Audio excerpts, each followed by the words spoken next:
welcome back, people. I want to tell you it was an entertaining weekend. You're watching CC Sports Lab. This is your OCC. Please remember to hit that subscribe button, like and share. If you appreciate the content, like the content. If you have any suggestions, leave it in the comment section. As you are aware, we always respond to the commenters over here, right?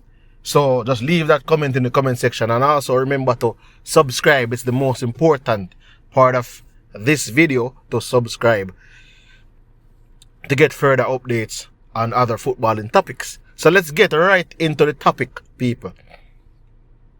JPL started this weekend, right? The Jamaica Premier League. And there was quite a few missteps by the broadcasters in sports masks, because you would have known the storyline between Veer Phoenix, right? With Craig Butler going into co-ownership with that team, and everyone is looking forward to that matchup.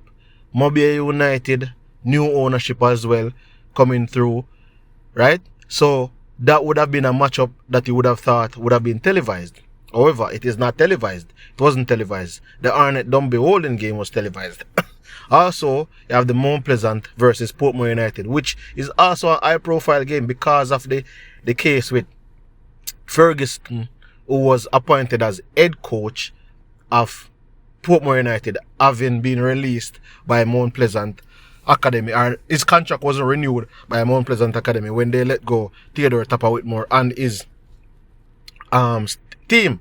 So you would have thought that that game, because of the storyline, the broadcasters would have known to bring it to a 7:30 fixture and brought it on the game, or carry a double header, or move it towards, or even the JPL fixtures, they would have moved that game towards a Monday, because they're trying to bring awareness to the league, more visibility, more eyeballs to the league, right? I feel like they dropped the ball on that one, as the games that were displayed, for example, Arnett Gardens versus Molynes, which a game that I attended, right? Molynes, in all honest opinion, seems like a tier 2 team. They don't look like they're ready to be in the Jamaica Premier League, and quite honestly speaking, I feel as if they're going to be relegated. That's just my opinion, like they're going to be relegated. The back line gave nothing, like you saw nothing from the defenders, and you saw nothing from the forward line. You saw a bit in terms of the middle of the park, because they were winning some possessions and restarting and making some counter attacks. But when they went into the final third, they did not know what to do. So they need a lot of work in terms of going forward.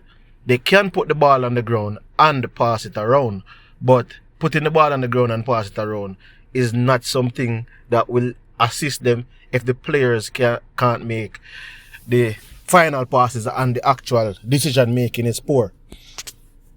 As you would have been aware, Craig Butler got a baptism of fire with his Veer Phoenix team.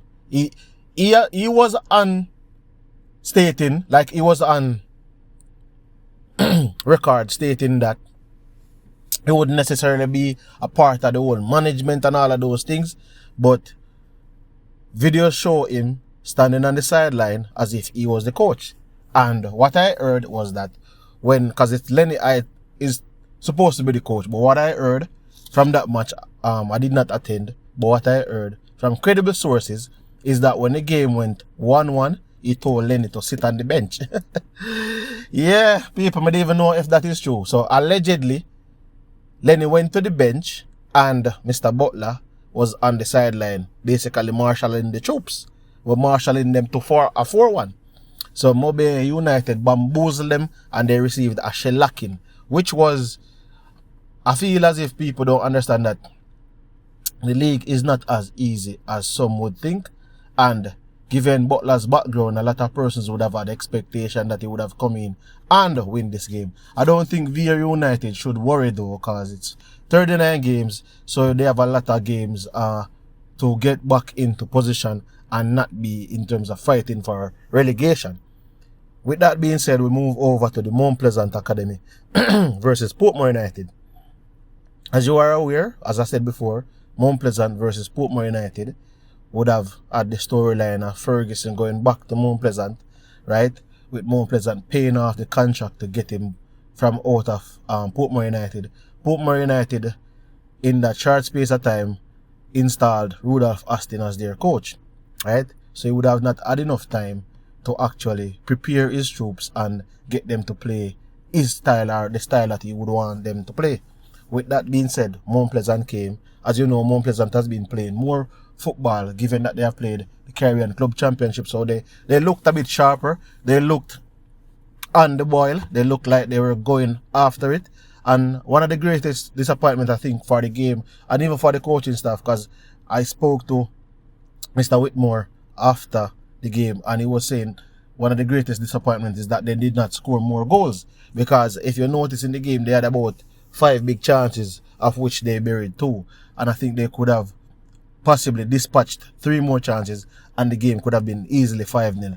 Right? That was how poor Portmore was.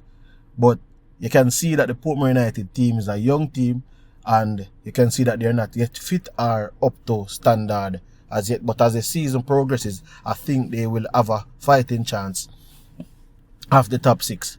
And tonight's game should be Racing versus Waterhouse, and Chapelton Maroons playing Arborview. I have Waterhouse beating Racing 3-1, and I have the Chapelton Maroons coming out with the victory against Arborview 2-1.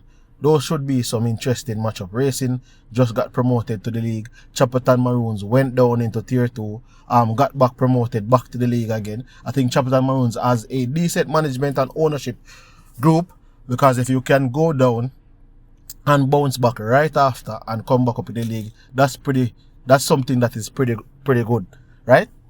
With that being said, my top 6 for the JPL this season, I have Mount Pleasant Academy, I have Mobile United, Cavaliers, the defending champions, Arnett Gardens.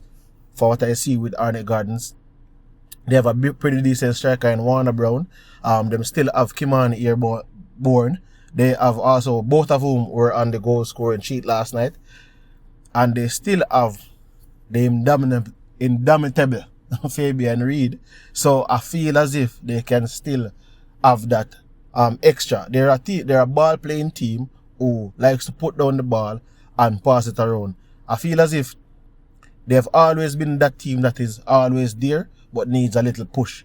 So I'm not sure if this season is the season where they can go into the finals when they go to the playoff, but they will be in the playoff. That's my opinion, because they're like the nearly team, the nearly men of the Jamaica Premier League. That's Arnett Gardens. The other 2 teams I feel like shall make a push for it is Waterhouse and Portmore, even though Portmore would have started off on a bad foot. But that's Mount Pleasant Academy, Mobile United, Cavaliers, Arnett Gardens, Waterhouse, and Portmore United. Those are the 6 teams I expect to go into the playoffs. I expect Dumby and Racing to be fighting for the relegation, especially Dumby.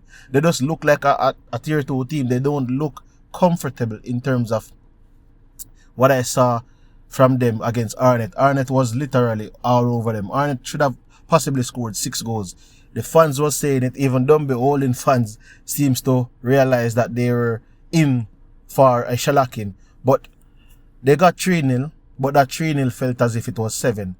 And Arnett did not capitalize on countless amount of opportunities. I think Arnett got about 7 big chances, of which they scored 3. So if you really go through the game, Dumby is lucky that they did not come out to the 6-0, especially given the fact that it was a televised game, right? But I think the broadcasters needs to reconsider how they televise some of these games and look at the bigger games. Yes, you want to share around the televised game because you don't have enough equipment to televise all of the games, but you have to also look into what will sell the league. And the teams that will sell the league have to be the teams that you play more often on the TV. It's just one of those things. With that being said, people, please remember to hit that like button, that share button, subscribe to the channel, people. The subscription button, it's free, people. It's free. Yeah. It doesn't take anything. It's free to hit that subscribe button. Hit that subscribe button. And leave your comment in the comment section. The teams that you think will go on to lift the title I won't give my prediction in terms of going on to lift the title as yet. But as I said, those are my playoff teams. I think Mount Pleasant has a shot at making it to the final. I have to see Cavaliers play.